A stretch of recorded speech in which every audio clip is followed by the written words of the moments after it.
almost died, but it's bad. Man, stop take your finger off the board. You're gonna fuck things up. Every time you leave your finger on the board, all fucked up. So it was just one of those dud fucking podcasts. I love Mr. Wheeler. We're just gonna redo it again today. Not with Mr. Wheeler. We're gonna get him in here another time in a different type of podcast situation. And that's why we just didn't want to leave you with that one. I didn't want somebody referring somebody to us, and then the guy listens to the podcast, and that's that one. They'll call you back and go, what the fuck was that? Even though you have good and bad podcasts, we just figured. Billy Corben wanted to come in this week, so we're going to have him call in and talk a little bit about Dawg Fight, which I saw and it seemed very interesting, but let's see what the fuck my man Billy Corben has to say. But I basically left here yesterday. Mm-hmm. I went home, I wrote a little bit, and I tell you, I could have gone to bed at 6. And I held it out. Like we had dinner at the house, and I played with the baby, and we held out. And I think I put the sleep apnea mask on at 8:48. 8:48, I couldn't take it no more. Jesus. And I slept straight till 1, I think. I opened my eyes at 1, closed them again, got up at 3 at the dot, got up, made a cup of coffee. I was thinking of going to 5 a.m. jiu-jitsu. They have 5 a.m. jiu-jitsu? Yeah, I took a fucking aspirin and everything for my heart. I go, maybe I go to 5 a.m. jiu-jitsu. Where do they do that? VBAC. No way. Yes, they do. 5 a.m. Who teaches it? Kyle. He gets off of work. He's like a graphic designer. So he works nights. So he said, fuck it, I'm sick and tired of not training. I'll just put together a 5 in the morning class. And guess what? He gets 5 people, 6 people in there every morning. Some people have that energy early in the morning and they want to get the fuck out of the house. And some people have that. They got to be at work by 7. They got showers over there. And there's a lot of people over here who work nights. I used to work nights for 2 years. I could see that. That's pretty. But it's with yesterday, it's kind of weird how like when you left and we were kind of like on the fence about doing it again. From the first job that I had, you kind of learn. People teach you just how just enough is good enough or whatever. Like when I used to work at the movie theater, we used to sweep the popcorn under the row in front, so like the night cleaners would get it. And it's just as I was like thinking about it in here because I was trying to put it up, I was like, yeah, I think he's right. Like it's just you have to have some sort of standard for yourself, and I think a lot of people deal with that at work. They learn shortcuts, and people teach them. The people training them have shortcuts. The worst part of society today is customer service.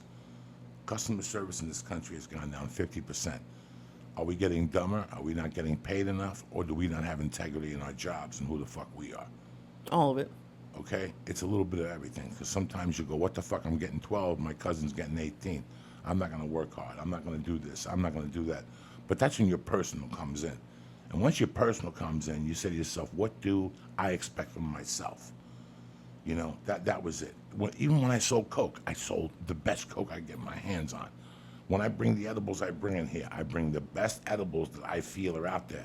You know those little fucking things we eat? They're $20 a piece. They get you high. But it's 20 fucking bucks. The stars? No, the fucking things. Oh. The taffy. taffies, Oh, wow. Okay? A great edible. But I would never push them because they're $20 for that little fucking edible. Right. Okay? Stars are 3 stars for $10. Oh, wow. I don't get mad at you for that. That's 3 people getting high. But who the fuck are you? It's a great edible, but it doesn't work for us all the way around. I would never stand behind it because I want the people who listen to the church to get the best fucking value for their dollar. I don't want them coming to me going, Joey, it's a great cookie, but it's $35. Who the fuck are you kidding? Yeah, anybody could do that. Right, yeah. Anybody could do that. It's like when you see, pregnant women that are celebrities, and you see them 8 weeks later, and people are like, look at the diet she went on. And then you see women at home going, why can't that happen to me? Well, because she had $200 an hour trainers. Somebody came in and rubbed her with fucking cow udder cream to take the fucking stretch marks off and put her in baking soda. And, it's amazing what money does. Right. I don't come from that cut. That's why I drive a fucking Subaru. I want the best for my dollar. I'm an American. I want the best for my fucking dollar. Yeah, I could drive a BMW and fucking lease it and drive around and make believe I'm a fucking producer and do 35 in the left-hand lane like a fucking Momo, like half these people in this town. I don't want to do that. I drive what works for me. It's $229 a month, whether I have a job or not. I could steal $229 fucking dollars. You understand me? I could get $1 a month and still make my car payment. So that's what my thought process is. When it comes to the work, when I'm fucking around at the comedy store, and I have an idea and I want to go down there, it may bomb. Hey, it may bomb. This is what this is on a Tuesday night. But when you pay $20 to come see him on a Friday and Saturday, I give you the best I have, because I don't want somebody else saying I saw him. Hey, you're gonna have bad sets, but I want you to know in your heart I gave you the best I had. Yesterday, this is a podcast. We could put it up and not give a fuck. Right. You know what? I don't want to do this to these people. Right. I want to give them something every day to take home and go, you know what, the podcast sucked, but he made a great point with that. There was no points made yesterday. We had nowhere to go. I was flat, you were flat, he was flat, so fuck it. Let's just bounce it, and let's give these people why they listen to us. Right. That's how you do things in this life. And I don't think you trying something new on stage isn't giving your best, because I think what I think some comics might do is going on stage and doing the same thing, and that's just, they know it's gonna be okay and there'll be an okay set, but if you try something new, you're trying to make yourself better. Ever since I started the podcast with you, or with Felicia, and we were doing this, you know what, man? It created something different in me. There was times I went up on stage, and I could tell you I didn't give a fuck. They weren't there to see me. They were there to see Rogan. I could see how that attitude comes out. I could see in many ways how things like that happen. But there's another flip side to that. I want them to like me. I want to be likable with them and have a relationship. So, they'll come and see me again and blah, blah, blah, and blah, blah, blue. And everybody's fucking happy. So, I just want to do the podcast over just to give them something. I just felt that wasn't us yesterday, and it was, it happened. Even I proved it to myself when I went home and fucking fell asleep for, 12 hours, because I got up at 3. I got some coffee. I watched an episode of The Sopranos. That's hysterical. I watched a little bit of Sons of Anarchy, and I watched a little bit of news, and I wrote. And it's funny, people always tell you, I love writing when I get up. I love writing my book. Like, I even wrote some bullshit, like I tell people to do, like the Warriors way, whatever idea they had. But the interesting thing I did is I got a fucking, when you're sitting there at 4 in the morning, and there's no noise, and I even went outside and hit the bowl. Jesus. Oh my God, I got this Hollywood OG. Holy, this thing will fuck you up. When I leave here, I was running late, so I didn't really want to go over there and stop. And, when I leave here, I got like 520s in my pocket. I'm going over there, I'm getting it, the whole fucking $100 to them. That's how good that weed is. Wow. I got fucked up this morning, fucked up a couple minutes ago. But when I smoked it yesterday, I was high for at least, I don't know how long, and I couldn't stop fucking eating nacho chips either. Those little dried chips the baby has. Oh, okay. I must have ate fucking 20 of those things. Oh yeah, no, I've been getting better at that though. For When you me. leave out of here. Oh yeah, at night. not going crazy. But it was really crazy last night. Like I was, Gordon Warnock is helping me with the book. He's an agent, really good guy. Okay. Me and him have been going back and forth. He's been telling me to give him a chapter. Give him a chapter about my first day in North Bergen, which, not my first day living there, but my first day when I met Carmine and Anthony and all that. Right. But he also wanted me to give him an intro, And I couldn't figure out what the intro was. I couldn't figure out if it was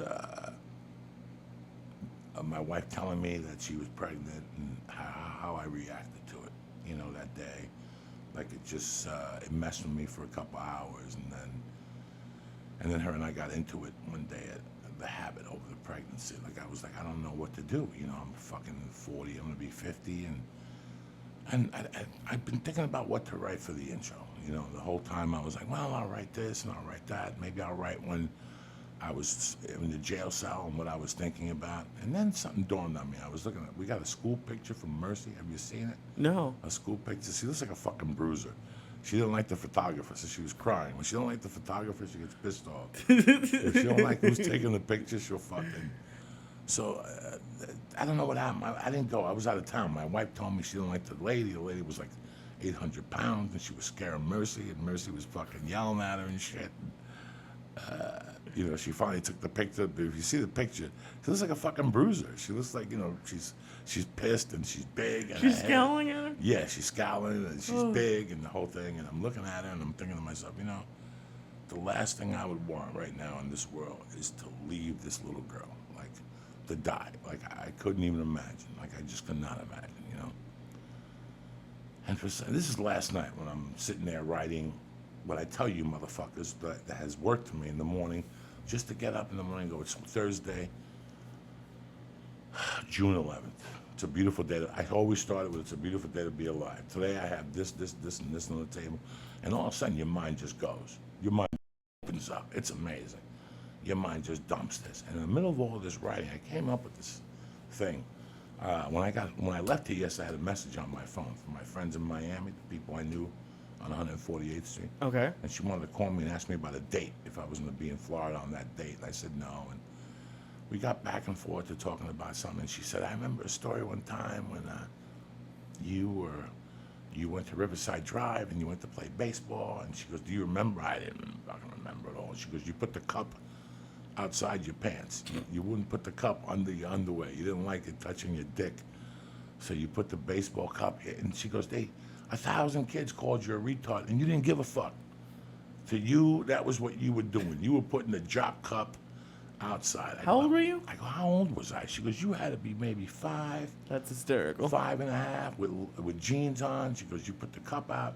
You had your little baseball shirt with your helmet and with your hat and your glove and shit, you know? And you just didn't like the idea of putting it in the pants? Nah. And something happened that she goes, I went down there with your mom and the guy I was seeing at the time, Felipe, who she ended up marrying. She told me, she goes, do you remember? And I go, no, I don't. And she goes, you said something really weird that I never forgot. When the game ended, you guys had to shake hands. It was like a little league game or something, like some peewee type t-ball or some shit. You had to shake hands. Right, yeah. And she goes, when you were shaking hands, you just turned your back and you walked away. And I went up to you. Your mom was like 10 feet ahead of you, and you were running up to your mom.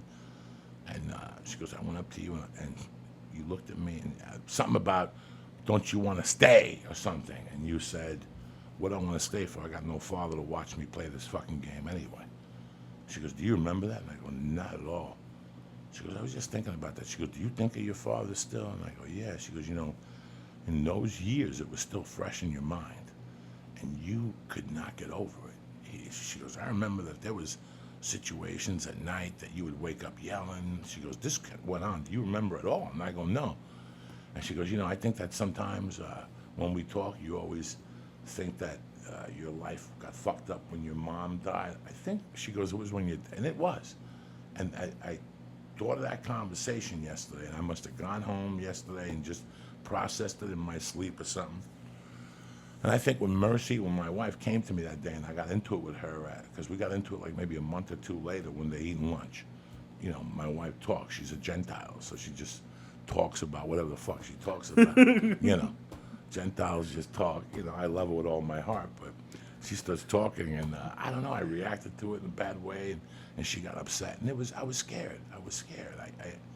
I always thought about. I've forgotten over the years. I think my mom's pain made me forget about my dad's pain, but that's what started. That's what had.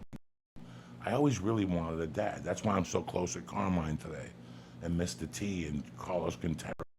I'm really close with those guys, and that's why I think I work out. Like my back hurts still, not my lower back, thank God. We had to do wrestling things, so my neck hurts a little bit because we were learning how to grab somebody's back and get out of a choke. You know, like when they have you in a choke, how to grab their arm and push your body away. So I got a little tweak. But it was very interesting that I wrote that out last night. That's what I wrote out while I was watching The Sopranos, how instead that would be the intro, how I was, and which I really am. That's my biggest fear. I love to see Mercy grow. You know, I would love to watch Mercy grow up. I would love to see Mercy at least be 18, you know, which would clock me at 68. You know what I'm saying? So, yeah. Absolutely. It's a biggest fear. And I never had fears before. I never really, you die, you die. You know what I'm saying? You die when you die. There's nothing you can fucking do about it. You think as you're fucking floating away in a casket, you got control. You got no control. One morning you wake up, you got to put your fucking sneakers on, and you fucking punch the ticket. You know what I'm saying? That's what happens, man. That's just the way life is, or whatever God's decision works for you, you know? How often do you think about death? Never until I had Mercy.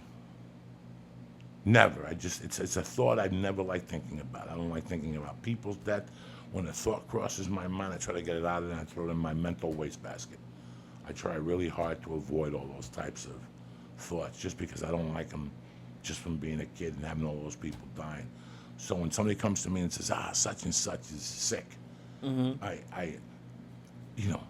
it's like when they told me my best friend Jimmy Burkle was sick a couple of years ago and they said he had 6 months left. I didn't process it for 4 days.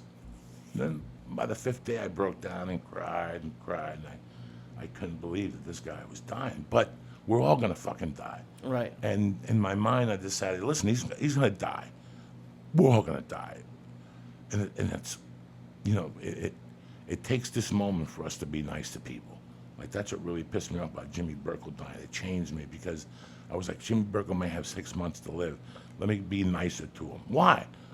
I don't know how many days that guy fucking Rouse has to live. Right. Why am I nice to him? I don't know how much, when I go to fucking get coffee, I don't know how long that fucking black dude with the dreads has to live, nicest guy in the world, I don't know.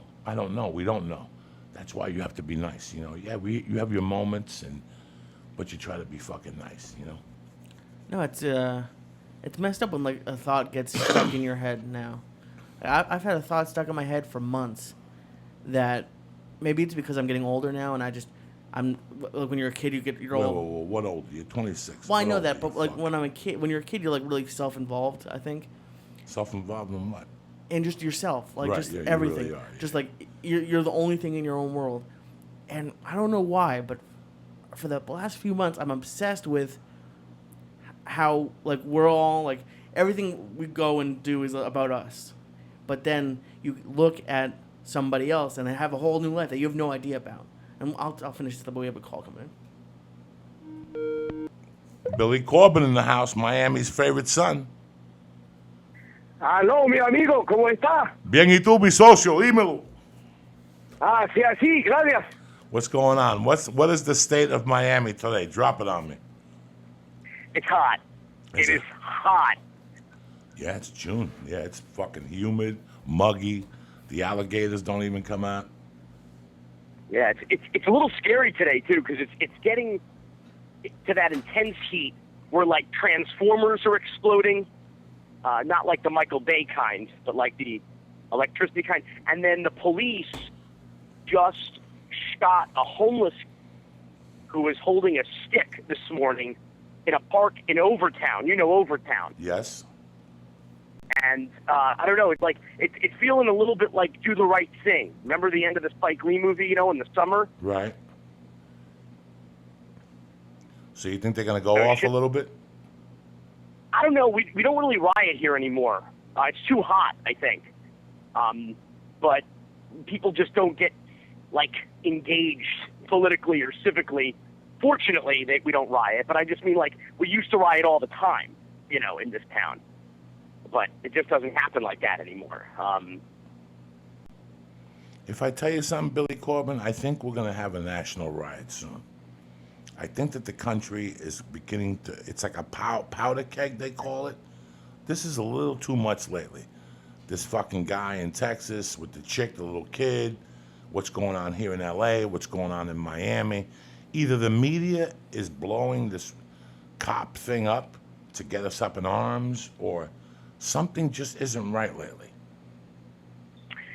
Well, I think something's a little off. There's no question about that. But I just disagree that there's going to be that kind of national explosion of violence. I just don't think that Americans do that here. We don't really take up arms against the system like that. We're pretty. There's a malaise. There's like a level. It's like we all have enough. We all have just enough that the government lets us have that we're cool with it. Just don't abuse everybody or kill everybody. And of course, we're kind of a historically, traditionally racist country too. Like we just are. That's just the reality of our history. I'm looking at this. I remember being at a Chinese restaurant on a date, going to do comedy and watching the Rodney King, all that stuff, and that all went down here. That all went down in L.A. all the where we're riots, living, yeah. all the riots and stuff. And something happened this last week with that, the homeless guy. Did you pay attention to that? Yeah. out here that got shot. He said they said he took the gun from 6 cops. He took one of the guns. There's 6 cops there. It happened downtown. Did you watch that? No, I didn't see that. Zeal, whatever case. Then they said that he was, justified shooting, and then shit got ugly, and they had to redo it.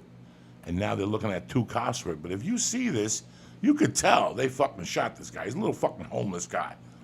He was a young 26-year-old, 25-year-old, 27-year-old. Oh, no. And that one made me think about that day I was watching that Rodney King thing.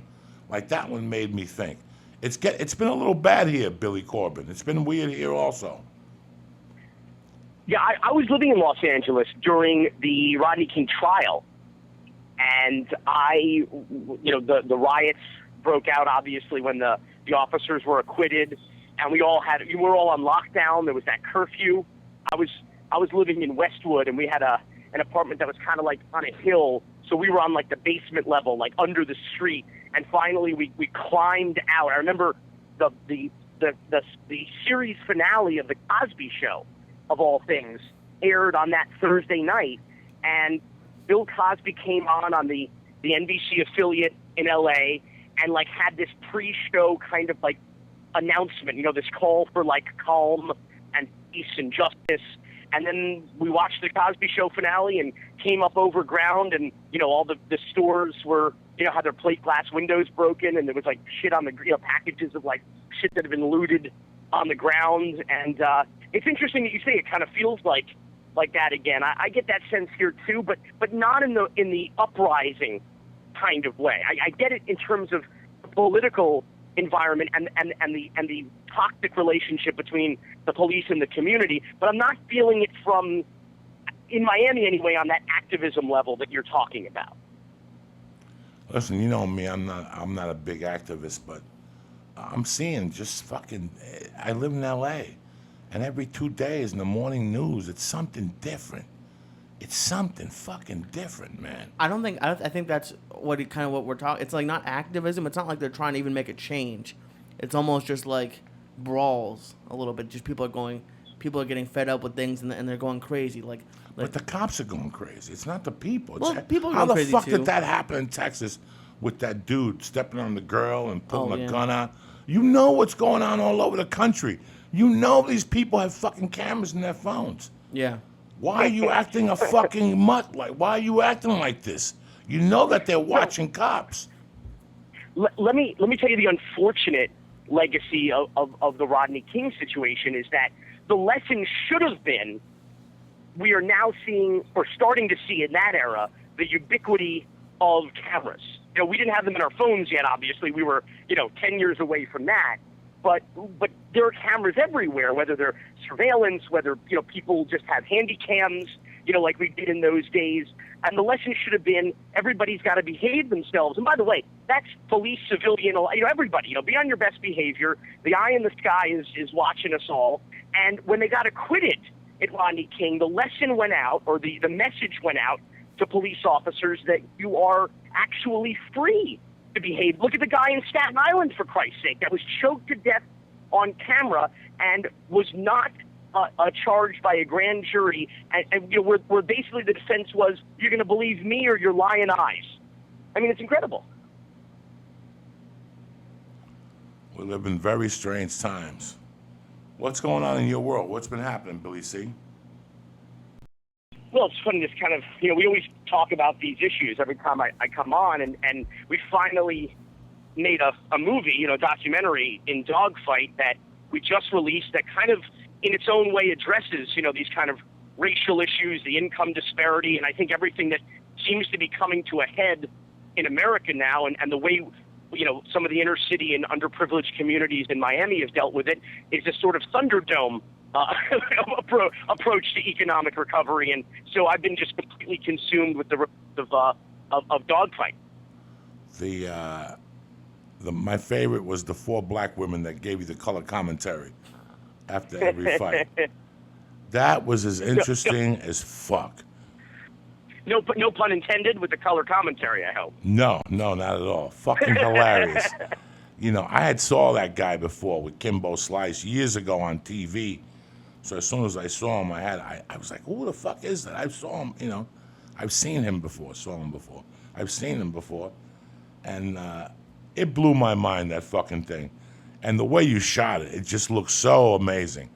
The shots, the punches to the fucking head, the dude knocked out. Oh my fucking God. What do these guys walk with? How much money do they make for those things? $50? No, yeah, not enough, man. Not enough to take that kind of abuse. And more importantly, they're running the risk of not only, the injuries that they'll sustain from the other fighter, but if they kill the other guy in one of these illegal, unsanctioned backyard bare-knuckle brawl events, they're going to prison. And the promoter, Dawg 5000, who's like the Don King of the backyard, who used to roll with Team Kimbo until he decided to do these kind of illegal block party, fighting events and putting together his own cards, he could go to prison too, just for promoting these illegal fights. And the purses for the fighters all are contingent upon how much cash they collect at the gate. So they get, $20 a head or $50 for what they call VIP, which are those plastic folding chairs around this makeshift 12 by 12 ring in Dada's mother's backyard.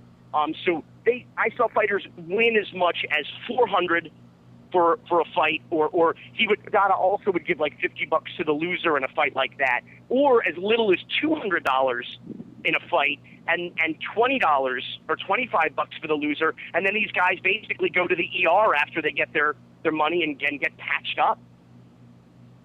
That's fucking crazy. It shows how it shows how bad things are getting, and that people are willing to do that to make a little. But it also made me I thought when I was watching it, I think Joe would really like some guys just going around when there's a parade saying there's going to be a fight, and he sets up his backyard, and he's just doing it. It's American ingenuity. It's what I always talk about. Now let me ask you this: these guys that are fighting, are they fighting? They make a money. Their living is fighting, or this is just what they do to take that money and go buy crack or whatever the fuck they're doing. I'm just asking. I don't know. I don't know what the motivation is. I stole to make money to fucking snort coke. I didn't steal, and I didn't have to steal, Billy Corben, but it was the easiest path of resistance. You understand me? So for these guys in these hoods, what do? They didn't look like druggies or nothing. I think it's a fair question. A lot of the guys are ex-cons. A lot of them, have been in and out of jail and out of prison. They don't have a lot of, or they feel like they don't have a lot of legit opportunity. And for better or worse, true or not, they believe that this is their greatest opportunity, not only at a little money to help feed their families, but themselves, but at an opportunity to get discovered, because that's what Kimbo is the godfather of the game. He's the one who established this, for lack of a better term, business model, where you videotape yourself fighting in these backyard fights, you upload the footage and hope to get discovered by professional MMA trainers or promoters, and it happens. It's a bit of a hollow victory, but we saw in the year and a half we were shooting, we saw like 3 or 4 guys go pro right from the backyard, and of course there was 2 guys that didn't even live that long. Jesus. You always have an eye for, in your documentaries. Cocaine Cowboys, the one about the college rape, the fights and all this shit. You're such a nice guy. You're such a sweet. You're like the Stephen King of documentaries. You know that? This was the darkest one for sure. This one, because I used to go to Miami a lot as a kid, and I used to drive not through that particular neighborhood, but neighborhoods like that. When we used to go to Flagler or wherever the fuck my aunt was taking us, my godmother, and I would look around and go, what the fuck do these people have? And then on the other side of that, listen, man, from the age of 14, and I'm not lying to you, from the age of 14 to the age of, let's pretend on the short side, 17, I saw one of those every week. Not one of those backyard brawls, but one of those styles of fight that were tremendous. This country has forgotten about those things. That's where it all starts. We don't see fist fights no more in your neighborhood growing up. No, you said you saw one on Highland the other day. I wasn't there, but yeah, it was on. Some guy filmed it. But I saw that shit growing up in neighborhood. In my neighborhood, when you left school at 3, somebody said tonight behind the high school, Kenny Eller's fighting this fucking guy, and you went and you got some beers, you got a couple fucking joints, and you sat down at 8 o'clock, and you saw two white guys beat the fuck out of each other, and then they stopped when somebody's nose got broken or somebody's tooth fell out, and everybody got up and hugged, and we all walked away. Well, I think you hit the nail on the head earlier when you talked about sort of what people are willing to do, and that this is this is just another hustle. And I think that, in a way, all of our documentaries have kind of been like these twisted take on the American dream.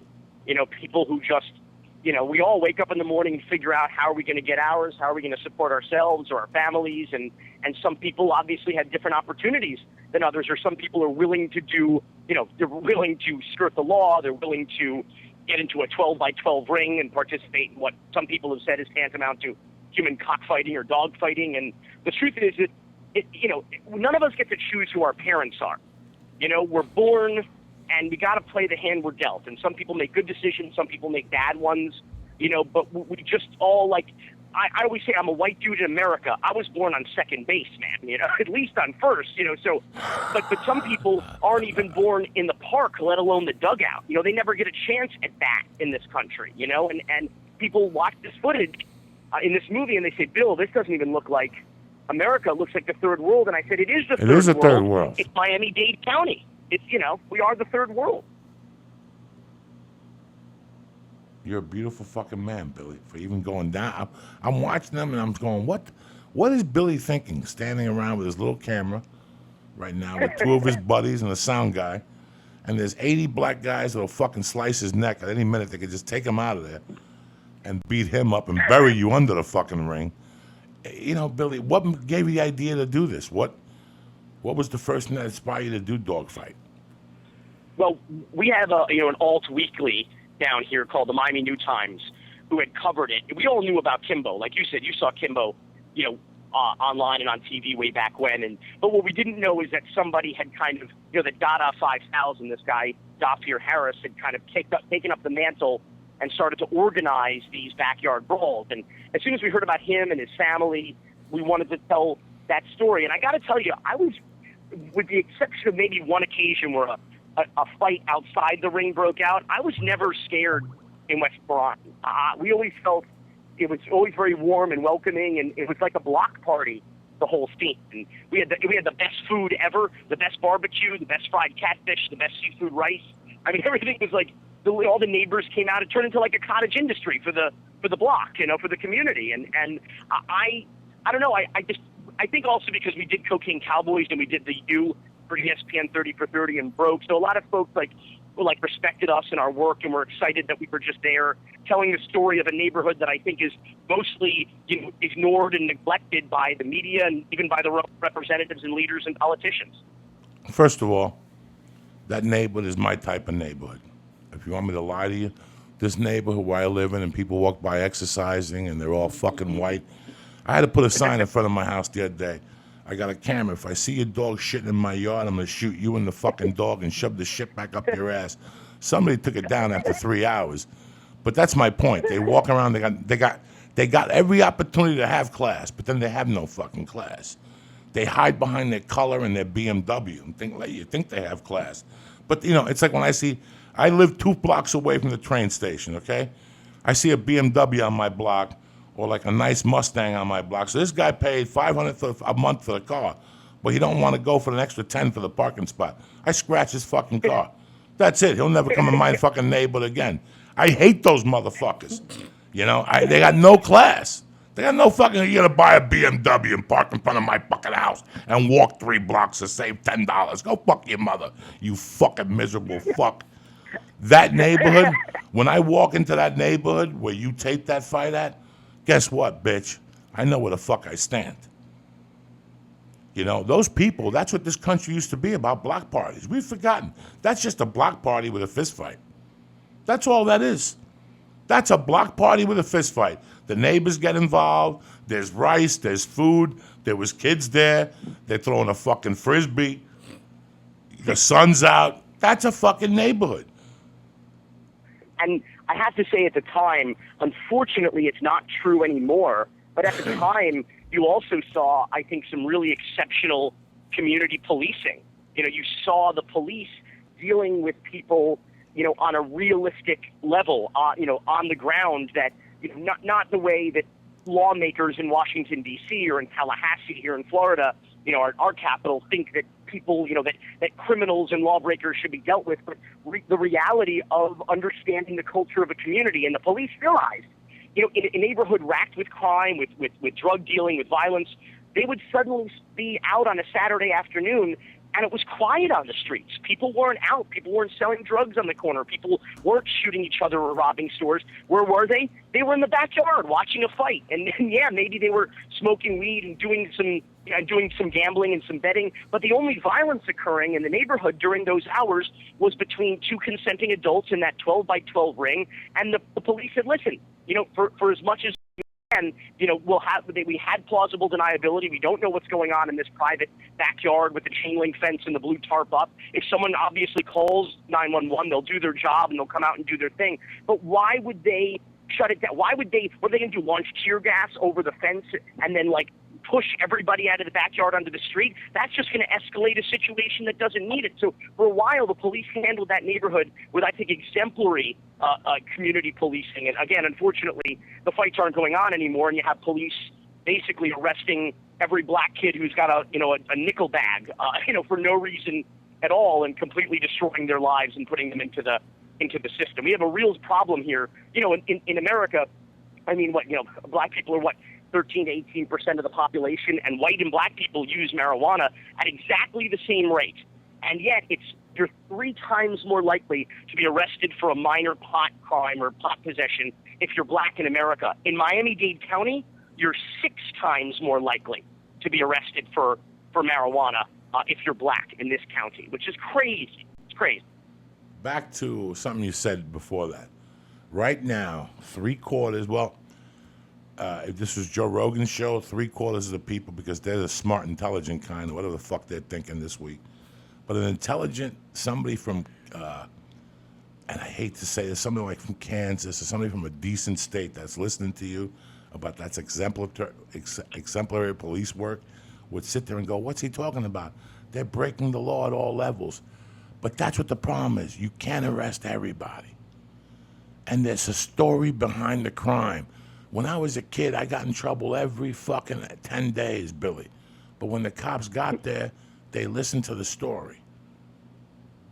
If you walk into a house, right? If I get a 911 call, all right, for domestic violence, and I show up at Lee's and I see his little Spanish girlfriend on the floor with a black eye, I gotta take Lee in, But if I get to your house and Lee's got a stab wound and she's got a missing tooth, and there's drugs everywhere, and this is the 8th call in 3 years, I'm just wasting my time. I'm really wasting. This is what they do. This is what they do. They drug up, they fuck, then they stab each other. This is what they do. This is their interpretation of love. This is not domestic violence. This is love in their fucking world. I'm going to break them up. She's going to do more drugs. He's going to OD, and then they're both going to die for no fucking reason. I go home. Listen, I clean them up. I make sure that there's no knives around. Got no guns? No. All right, I'm leaving. I'm going to go home. Keep fucking, keep eating that, drink that vodka. And there's couples like that. Whatever. But in most white America's world, they're breaking the law. See, in my world, there's a black and white as a cop. A cop's got to show up and analyze the situation. Half the people that get arrested shouldn't get fucking arrested in this country. Half of them. Listen, hear them out. Anything here, it's 2 people having a misunderstanding. Let's fucking write them up. Let's give them a warning. Let's let them get the fuck out of here. Right. And Billy, how much do you think in that area they police themselves? Because like Joey said, you probably walked in there with $100,000 worth of equipment, but if someone stole from you, that would make them look bad. And you're trying to highlight the area. So I would bet you probably had less of an issue in a quote-unquote bad neighborhood. Going in, we didn't know what to expect, so we took certain insurance measures, in terms of the safety of the crew, our equipment, what to do in the event of a police raid, what to do in the event that shots rang out. We didn't know. But after the first event, it seemed perfectly cool and calm, and I really credit Dada with that. He was an anchor. He was a force for good, and not only in the backyard but in that community. And people just didn't want to fuck up and act a fool with Dada around. You know, you didn't want to. I call him the mayor of West Brine. Nobody wanted to deal with that kind of pressure, as Dada would say. And so we just felt safe. And like you said, the fighters are there doing this to get noticed, to get discovered, to make a name, to hopefully create more opportunities for themselves. Again, for better or worse, I'm not kind of condoning these life decisions, but the decisions men were making, these fights were happening whether we were there or not. And so I think they were just appreciative that, like, as they called us, quote unquote, the Cocaine Cowboys guy, you know, came into their community and were noticing these young men and and literally they're trying to fight their way out to a better life for themselves and their families. It was a good film. You did good, man. Thank You know, those type of documentaries is bringing something to the forefront. and a good documentary should rub your stomach a little way. And like, there was parts of that thing and I was like, what the fuck's Billy doing? But then all the pieces came together, you know? Like, I'm like, what the fuck? And I like that about you. You have a great eye, Billy. You're very good at what the fuck you do, man. I don't know what I'm doing, but you do. I just get you. I'm flying off of your lead, cocksucker. What's next in the Racateur world? Next up, we got some really great doc projects that unfortunately I can't talk about yet, but we are working on the script for the dramatic pilot, an adaptation of Cocaine Cowboys, our documentary from '06. So we're finally moving ahead on that, and it's looking real good. We hope to be shooting that no later than next year. You know, I'm a Cuban drug dealer on the series, so don't forget about me. Yo hablo español, meto balazo, lo que tú necesites, ¿sabes? Really, I'm gonna hire you to go back to Cuba with me so I could say hello to my sister. For everybody who's listening, I applied for my passport on Friday with an attorney. No way. And hopefully we get it. I'm taking my wife and the baby to fucking Cuba to meet my sister and the rest of those excellent. motherfuckers. I'm also going to exhume my dad's body. When I'm there, I'm going to try to exhume it so I get $500,000. Well, I should have gotten $500,000 in '66 from Prudential, the Rock Insurance, but my dad's death certificate was never signed. So it'll be 50 years of interest of $500,000. What do you think, Billy? Can I sign you a piece and you come to Cuba with me and we'll fucking dig up me seeing my sister and the whole fucking deal. We'll uncover the truth about my mother, about her stabbing the guy when she was 16 and killing him. And they probably still got a warrant out for her. I'm in for 10%. Fuck you, 10%, cocksucker.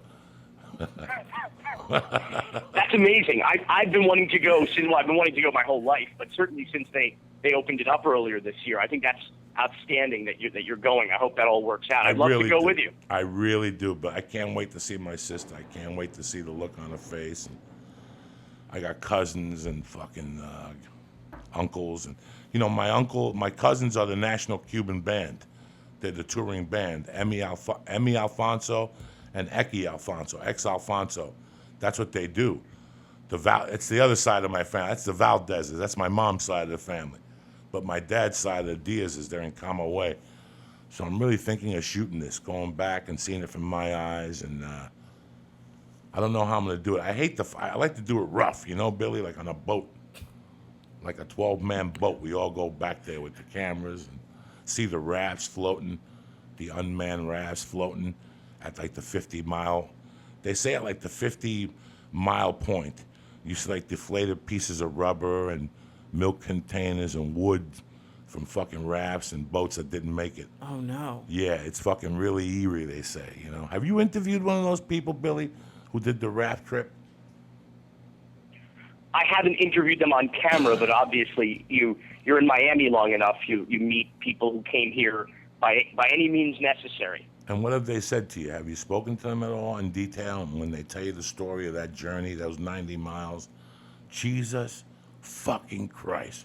There's a cab driver in Vegas. You hear stories of people who did make it, who were on board with dead people, you know, with people who didn't make it. And I mean, there's just horrible stories and tragic stories about what people were willing to do to get to this country. And all the more reason we should make this country the best we can make it, because you know these people believe in this place, and they're willing to risk their lives and the lives of their families to to get here, which is a pretty powerful statement about America. It really is, my brother. No, Billy, I really like Dawg Fight, and I really wanted to talk to you. When you were in town, I didn't get to see you last time. I know you did Rogan's. I know you're busy as fuck when you come in, but hopefully I'll be down there before the end of the year, and I'll give you a little hug, cocksucker. How's the girlfriend doing? I love. Well, you'll certainly be in Miami when the Cuban government deports you. They ain't fucking deporting me, guy, all right? I'm walking into that island, I'm telling them all to suck my dick. I'm personal friends with friends, okay? We know the first person to take a Chiba Chew on Cuba. You think they'll fucking deport me when I get there? Well, I will say that if they do fillet you, Castro's mouth would be much like a vagina, I would think, with teeth, though. No, they're not going to because of that beard, you know. He's too old. They're not going to fucking do nothing to me, man. That's it. We put them off the terrorist list. Cubans aren't terrorists no more. So I think it's time to get my fucking passport. I'm not going to Canada. They're not going to let me into Canada. If I get the passport, I want to go to England. I want to go to maybe Hong Kong and eat some twice-cooked pork, and that's it. Go to Cuba. What do you think? Maybe go to Israel and go down to the wall and leave a note. The Promised Land. The Promised Land. So you got some shit going on, Billy. I'm happy you had time to call in today, brother. No, it was a great fucking film, Billy. You did it again. You know, I thought we're broke. You busted the fucking bank, but no, you came back strong. You're like Led Zeppelin in the 70s. Every album keeps getting better and better. You know what I'm saying? Thank you. And thank you for inviting me. I love to call in anytime I can. You know that. And I miss you. And you tweeted something 2 days ago. Jesus Christ. Is this shit? That's the fucking TV show, Billy. 24 hours in Miami. And it's like CSI Miami or something. But you just, those stories that you fucking print up every day, that's a TV show. This shit cannot be happening. And it seems like it only happens in Florida. Like, Florida has this fucking Martian population, and they infect everybody else with a touch or something. These people act weirder than fucking weird. What was the one from 2 days ago, Billy? Billy, 2 days ago, you had something that I had to fucking take my glasses off on the computer. I can't remember what the fuck it is now. Oh, shit. I don't even remember. I posted so many. I mean, there was the woman who called 911 because her pot dealer took her money, didn't give her the weed. No. We had, what did we have? We had. I love when you put their police pictures up. Like they're booking photos. There was 10 women who were arrested at a strip club because they gave, like, illegal lap dances to undercover cops, which is ridiculous. Illegal lap dances? Yeah, there's, like, they can't have contact. There's very specific ordinances governing lap dances. So the police, with all their resources, did an undercover lap dance sting at a strip club and arrested 10 girls. Now, every city in Florida has different strip club rules, correct? Every individual municipality in the whole state. Like what I could do in Fort Lauderdale, I might not be able to do in Miami. Oh, dude, what you can do in Miami, you can't do in Miami Beach right over the bridge. So what do you mean? What can you do in Miami that you can't do in Miami Beach? Oh, great question. So in Miami Beach, they have a law. This goes back, almost 100 years to the beginning of Miami Beach, which just turned 100 this year. In Miami Beach, you can have a topless bar that serves full liquor, but if you go full nude, you can't serve liquor. That's everywhere, though. That's a ridiculous. No, that's not everywhere. In Miami, you could full nude, full liquor bar. Really? Absolutely. Oh, I didn't know that. I know, like out here, if they're nude, in Colorado, if they're nude, you can't drink. It's got to be BYOB. Oh yeah, LA, you got like the pasties or whatever. I mean, right. Some bullshit bar. What am I, fucking 10? I want to see a chick with pasties on her pussy. I go there. I want to see that fucking clit. Was it the iguana clogging the toilet? Did that freak you out? I just was looking at his Twitter. There was this lady found an iguana in her toilet. Yeah, I can't deal with that. That scares the shit out of me. That's one of my worst fears. In New York, possums were coming up. No. And rats. And the fire department would come over and put a net like a steel net in between the toilet seat and the toilet. Yeah. And they lift up the toilet seat and they would shoot it right through the fucking thing or stab it with a fucking knife. Tremendous. Tremendous. Billy Corben, I love you, cocksucker. Good luck, and I'll see you in a few months. We'll call you again, and we'll Thanks, talk Joe. some politics, Miami. When are you running for mayor?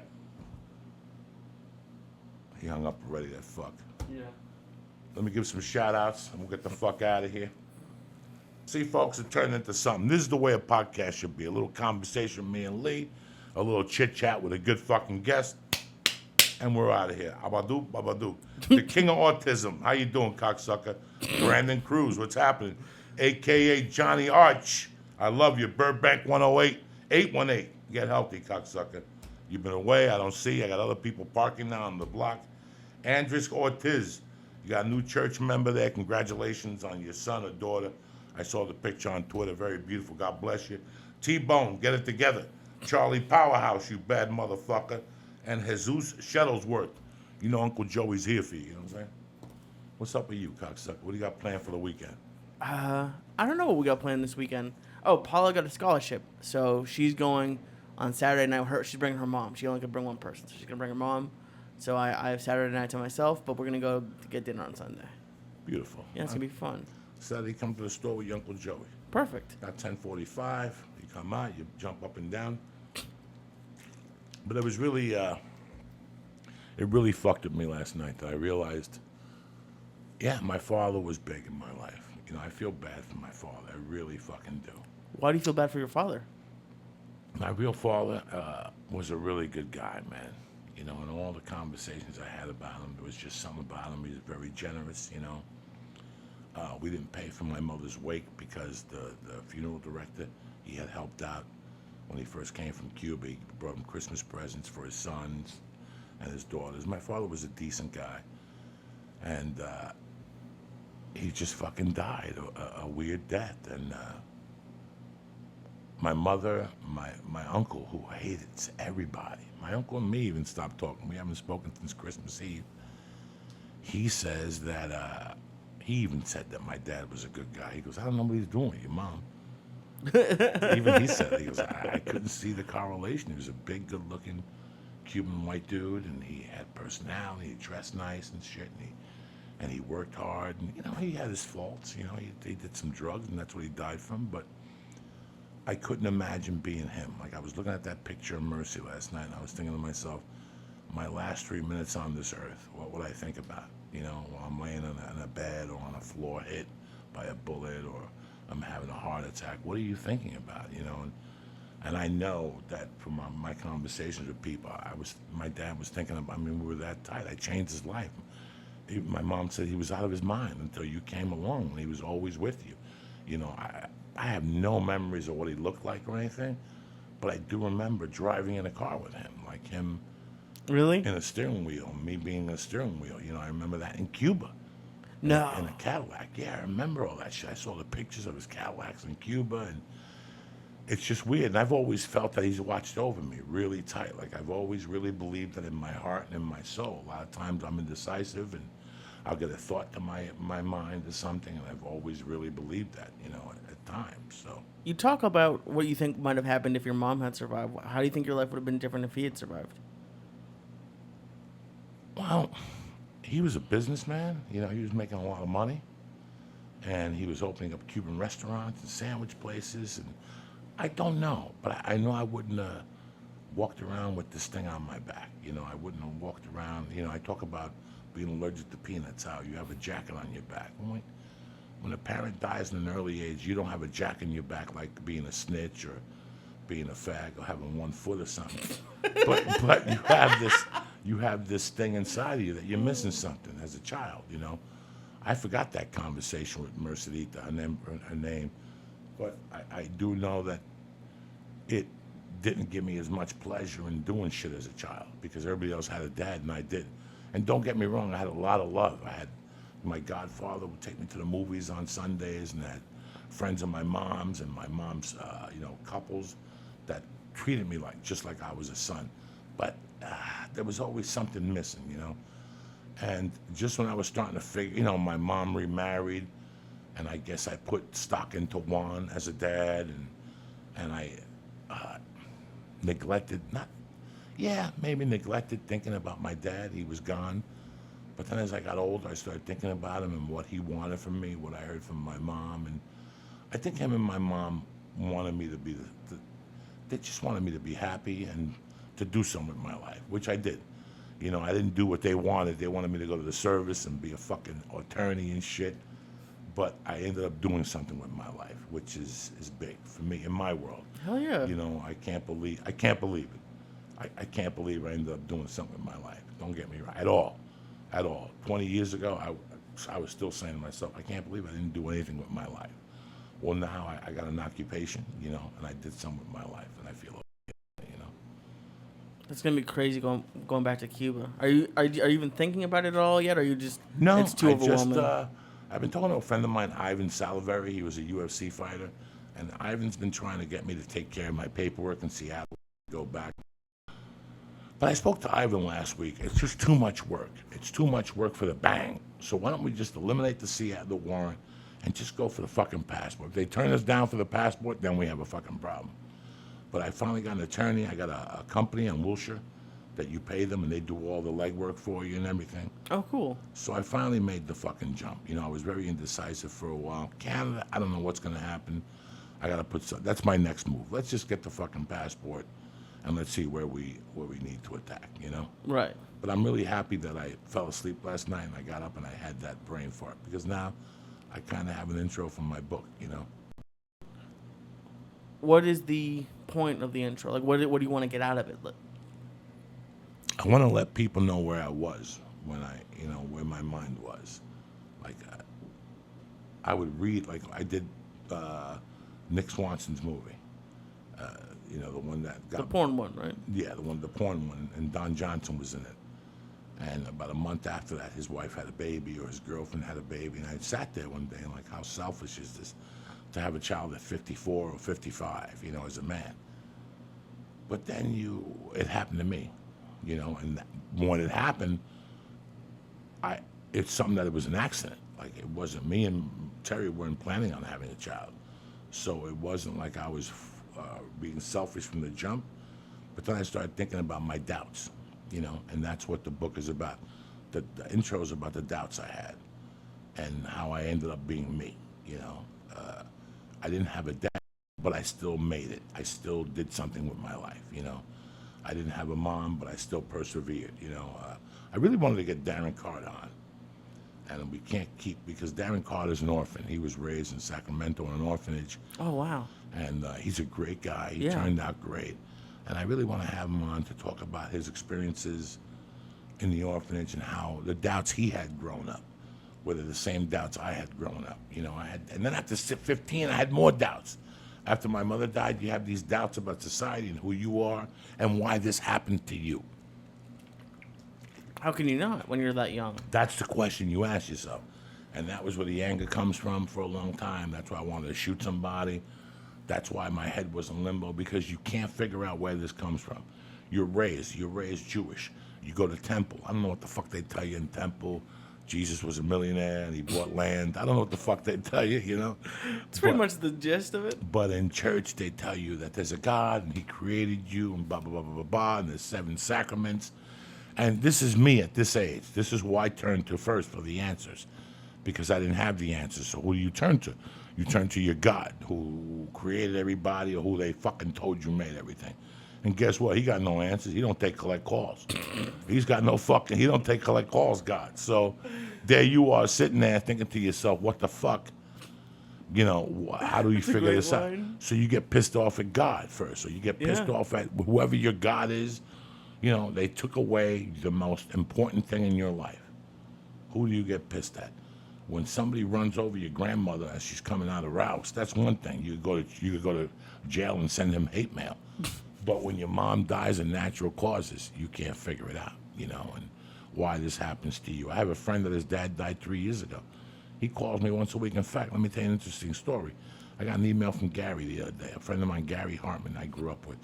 Gary was whose family I stayed with when I was in the Lamb in '82 in Sarasota when I went to see Road Warrior every day. Right. He fucking just called me out of the blue. That's crazy. And we hadn't spoken in about 2 or 3 years, and he still lives in Sarasota. He hasn't seen Mr. T. You know, I asked him, did you bump into T yet? And he goes, no, I haven't. But the beauty of it is that he said to me, I really got to tell you something, man. My dad passed. He went through a hard time, and he passed about 1.5 years ago. Excuse me. And he says there's not one day he doesn't think about me. Because he says as a grown adult, he has this pain. He's 52, like me. He says he has this pain of missing his father and how he didn't do the right thing in front of his father for a long time. And he goes that he thinks about me, how hard it must have been for me. So he called me. He lost my number also. He went online and emailed me on the webpage and said that he wanted to know how I did it those years, that how hard was it for me. And I don't think it was hard because I was, like you, I was focused on, you know, when my mom first died, I was focused on, what did you say before? I was selfish. You're a kid. You're You're just a kid, yeah. You're focused on getting your dick sucked and playing basketball and smoking pot and listening to Lynyrd Skynyrd. So that was the conversation. And I really have thought about that with Gary. I'm very fortunate because I still talk to those friends and they give me like a slight reminder from time to time that what happened. And I like thinking about it for like a minute, but then I take my mind out of that right away because I don't want to lurk there. That's why the book has been hard for me at times, because there's times I go there. The main important thing for me when writing this book would be the period of what happened after my mom died. To me, I still want to tap into what my mindset was those 7 or 8 years before I went to prison. I would really love to present it to you people to show you what the fuck I was thinking about and where I came back from. Like, I know people come to me after shows and they go, Joey, you know what, man, I did this and this and this, and I'm really having a hard time. I don't even know where the fuck to start, you know? Right. I don't know where I started either. I just know I had a desire not to be at that place. Is part of the issue you're having, though, is that you always, you say that a lot, that when you're having thoughts you don't like, you stop yourself from thinking about it. Do you think maybe you have to let yourself go there, like, kind of like search for it? Sure, you have to, you know? And it hurts sometimes, Yeah. you know, but you have to go to that area and sit down, and sometimes I'll put a song on from that time to really take me there. That sets it off, really? Yeah, sometimes something from that time will set it off for me. The other day I was in the car listening to Ozzy's Boneyard, and I heard Sabbath Bloody Sabbath, and that takes me back to that time. It sparks that little anger I had. At that time, it wasn't the pain as much as the anger. It wasn't the confusion as much as the anger. You know, after somebody dies, you have this big hunk of confusion. It's just fucking, it's a bad dream that doesn't shut off. And there's a part in your mind where you're like, I'm going to shut this motherfucker off. Right. Get up, go brush my teeth, have breakfast, and move on with my life. This dream is getting out of fucking control right now. But it's not a fucking dream. It's your life. It's so surreal that it feels like a fucking dream that you're living through it. It's so surreal when you're walking the steps and, you know, making funeral arrangements and talking to your friends about her life and what your next move is. And this has to be with everybody. This is why when somebody passes and they post it on Facebook or something, I always write something now. Because I wish somebody would have wrote something to me in those days. There was no manual. There was no YouTube. Especially at 15. At 15, there was nothing. There was nobody I could turn to. I only knew one person, Regina Gordon, who her mother died, and she was my age. And I could see that she was a wild card. So I knew that, or eventually I'd become a wild card. I was always wild, but this was going to fucking just make me even crazier. Were you wild before your dad passed away? Well, I was 3, so. Because it's just, we were speaking with Steve about how, like, you don't know what's going to affect kids. And it just, if you were that close with your dad, like, do you ever think maybe like that is where your anger comes from? Oh, sure. Yeah. Sure. It must. Sure. And issues of abandonment, you know, like I get pissed off sometimes, like at certain things with Terry. Like when Terry goes home, my feelings get hurt sometimes. That might be issues. Sometimes when I leave, but at least I'm big enough. I've known this for years, you know. Sure, my mom said that for years. Every time the door would open, I would stop what I was doing and look at the door, whether it was at the bar or at the house. That fucking killed me when I was older. Yeah. You know, because I would read he always interested me.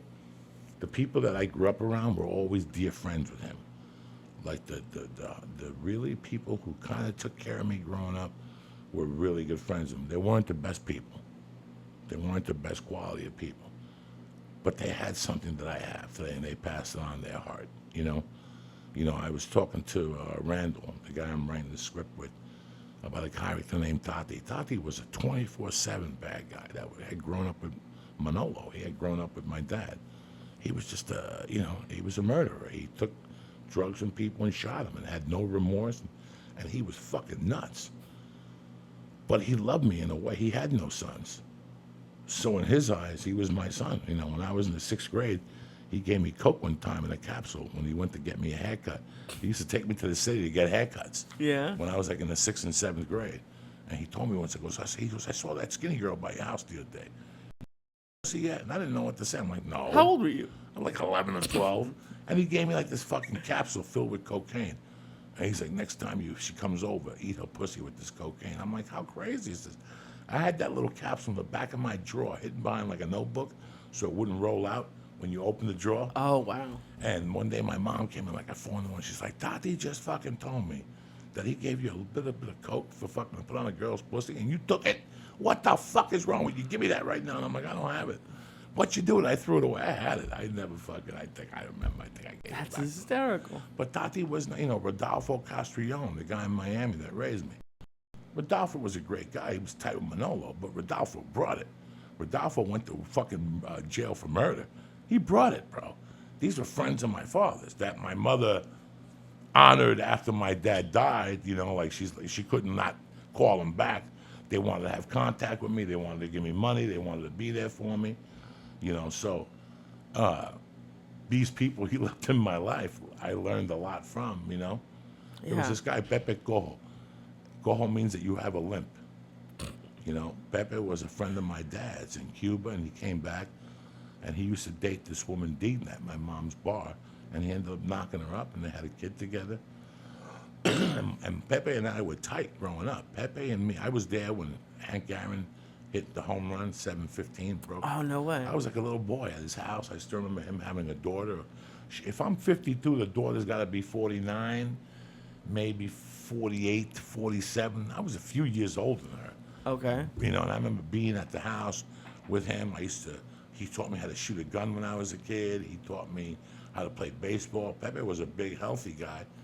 And one day, him and my mom got into an argument over me. I gave Pepe a hard time, and Pepe pushed me. And I went home and told my mom, and my mom called Pepe and went off on him. And I knew Pepe's mom. I knew the wife, the daughter. You know, my mom was friends with him. And after my mom died, one day I was walking down Bender Street, and the horn blew, and it was Pepe. And he goes, how you doing? You thought I forgot about you? I'm here to give you some money. He must have given him like $2,000. And he gave me his number in Miami, and then I lost contact with him. But he had good friends, man, that cared about me, you know? They were just from a different cut. They were no fucking reverends or preachers, you know? No, but that doesn't. I mean, that's kind of what you're talking about with Billy. How like people, like white people, like really like don't understand. Not even just white, but just people like that. Like, people like my parents. But I was leaving here. I think it was yesterday, and it's not the worst street, but it's like not like it's like a lower middle class street. But these little kids were out in front of their house. They don't even have a lawn. It's just all cement. But the mom was like spraying like hose at them, and they're just having the best time. And it really, I don't know if it's because I was really stoned or what, but it really stuck with me how Simplicity. Yeah. Simplicity. You know, that neighborhood in Dawg Fight is a neighborhood that has no opportunity, really. Like I said, I'm surprised the cops were even there. Yeah. Usually those cops don't go in there, but when you saw the cops stand there, they knew exactly what was going on, where everybody stood. And that's what I like about those neighborhoods. You know where you stand. In my neighborhood, it's a great neighborhood, but people don't pick up dog shit. So it ain't that fucking great a neighborhood, because somebody in the neighborhood got terrible fucking character. Yeah. And it's all over the place. So these people have a nice dog, have nice houses, and they just don't pick up their shit. You know why I don't get a dog, Lee? Why? Because I'd be damned if I had to bend over with a plastic glove, pick a shit up, and talk to somebody as I'm throwing that away with that warm shit in my hand. And not because shit goes right through the fucking baggie. I don't care. In my world, you don't touch shit, okay? Yeah. I don't even like wiping my ass and getting a little fucking shit on my finger. I stop what I'm doing and I steam bath my fucking finger, okay? That's how I don't like shit. So that's why I don't get a dog. You people want to know? That's why. I ain't picking up fucking dog shit, okay? There's no way am I bending over with a baggie of that hot, steamy shit. I will puke my fucking breakfast up right there.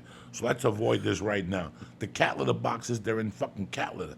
And it ends up looking like a health bar, like one of those fucking granola bars. And I look the other way, and they shit in the middle of the night. It's like they shit fresh and it's steamy with those peanuts on top, and I got to pick it up and it's still stinking. It's not. Me picking up fresh shit with a baggie is not happening in my fucking lifetime. You understand me? I'll come back in an hour when it's nice and cool and it's hardened.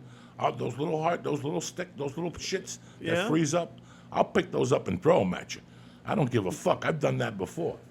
You just don't like it when it's warm? When shit's hard, I'll pick that shit up and put it under your door handle. So when you open up the door handle, you get shit on your fingers. I've done that 1,000 times to motherfuckers on my block that think they're fucking cute. But as far as, Why? What did they do? They take they park and they take like 4 feet in front of them and 4 behind them. Really? Take 2 spots. Here you go. Here's a piece of cat shit for you, fresh from the cat litter factory. And you see him out in the car. And that once you break a piece of listen, shit stinks. But you don't know what stink is till you break that motherfucker in half. That's when those inner gases come out of there and shit. Forget about it. Do you sit there and wait for them? No, I make believe through the window. I'll set them up. You know what? Once I put cat shit in their door handle, they will never park on that fucking block again. That's Because they got to drive home with that shitty hand. Are you fucking kidding me? It's like you with that little Jew finger, that little Pontius Pilate finger you had the other day. Are you kidding me? You got to drive home with that shitty hand, smelling the cat shit, or they got to go into Denny's. But guess what? That cat shit's going to smell the whole home. So I'll remember who the fuck Uncle Joey is for the rest of their life. Let's give a shout out to some sponsors that wrap this motherfucker up. Not this weekend, but next weekend, I'll be at Wise Guys Live in Utah, Salt Lake City. Don't fuck around, okay? And the week after that, I'll be in Laugh, Boston. Oh, shit. First sponsor up. I love you guys with all my heart. And this is the reason why. On it. Alpha Brain. The best ever. You understand? Complete earth-grown nootropics with alpha GPC and AC11. This shit does not fuck around. If you're a little sluggish, if you're slow, if you're listen, if you're retarded, you're retarded. I can't fucking help you. If you're a fucking dummy, I can't help you. But if you got 2 fucking cylinders cooking, and sometimes you just feel a little hesitant, here you go. Alpha Brain. Money back guarantee. We don't even want the product back. If this shit don't work for you, it ain't gonna work for nobody. You understand me? This is their flagship product. So do me a favor, stop fucking around. Whether it's Snoo Mood, the Shroom Tech, the hemp protein, these are the products that I use that have worked for me. Will they work for you? I don't know until you fucking try it. So do me the favor, just go to onit.com. Look at their webpage. Look at all the great supplements they have, whether it's the T Plus, testosterone, or the cocoa oil to put in your coffee, the fat. It's fucking tremendous. Go to onit.com and press in. Church. All I can help you with is with the supplements. I can't do nothing for you with the kettlebells, nothing like that. I'm sorry. At this point, I can't do that for you. But as far as supplements are concerned, 10% off Alpha Brain, 10% off any Onnit product, and they also have Stay On It, where they mail it right to your house at the beginning of every month. How's that for you? Number 2, I wore my MeUndies again yesterday, jiu-jitsu. I have the black T-shirt with the underwear combination. Let me tell you something. I don't care how fucking wet my gi is. That MeUndies keeps the moisture in. I'm telling you, my ball sack is dry. My legs are dry. Sometimes behind the sweat from my back goes on the MeUndies underwear on the back. But as far as inside, the nut sack, between the creases, everything's fresh. The nutsack holder keeps it all into place. MeUndies has a sensational fucking pair of men and women underwears, whether it's the T-shirts. They have great little fucking shorts. They have great sweatpants that are kind of loose on you, and they have great feel, and they have that same comfortable fit. Don't let me fucking blow your fucking mind. Go to MeUndies.com. Take a look around all the great women's and men's underwear. If you see something you like, go to the box and press in. Joey. Boom. There you go. How much off? 20% off your first order. 20% off your first order and free shipping to Canada and the United States. Go to MeUndies.com. You want to be comfortable? You want to feel comfortable underwear? Get those white underwear, light them on fire, no more skid marks. Get the black ones or the fucking camouflage ones.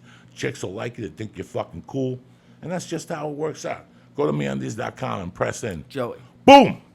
And get 20% off your first order and free shipping in Canada and the United States, correct? Correct. All right. From there, you're going to say, Joey, what about those NatureBox people been getting? I've been seeing for free online. I still got it for you. whether you want the garlic plantains, the South Pacific plantains, the chocolate nom-noms, the chocolate cocoa-covered almonds. Fucking their snacks are delicious, nutritious. You know, you can eat them. They have a resealable, so you don't have to be a fucking animal. When I open up a bag of Lay's chips, it's a big bag. You know, I don't walk on one leg. What am I going to do, eat 3 chips and put it away for later? Fuck that shit. You eat the whole fucking thing, and there goes your fucking diet for the day. There goes your waistline. There goes your fucking trans fats and all that shit. You don't worry about that stuff with NatureBox.com. You open up the fucking pretzels, the Kung Pao pretzels. You don't like them, you fucking seal them up. You only had 3 of them, you seal them up. That's why I like. They're nutritious, nutritionalist approved. They're fucking delicious. And you know what? They're healthy, all right? 0 trans fats, and they're going to work for you. And the best thing about all, they're free, bitches. Okay? Nobody slings dick like that for free if they have a good product. They're going to send you 3 big bags, 2 big bags, and 3 little bags.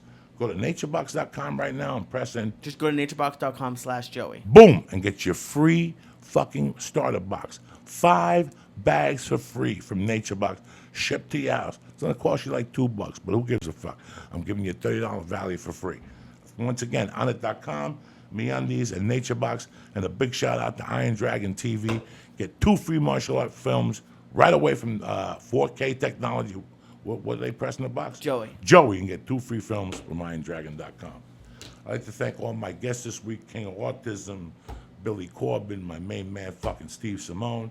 Don't forget, next week I'm in Salt Lake City, and the week after that, Boston. Lee, what's up with you, cocklicker? I put out a Flying Jew radio with Paula yesterday talking about law school. Okay. So I'd appreciate if they go check that out. And what kind of scholarship she got? She got it's like it's just there's a whole bunch of group of them. She doesn't know which one she got yet, but it's gonna be a little bit of money, so she's excited. They only picked like 8 people from each school. It's between $7,500 and $15,000, so they'll find out. With a minimum of $7,500. Yeah. That's Sushi Dan. I know. Oh, trust me. On the fucking arm. Trust me. I'm ready. I'm ready to retire.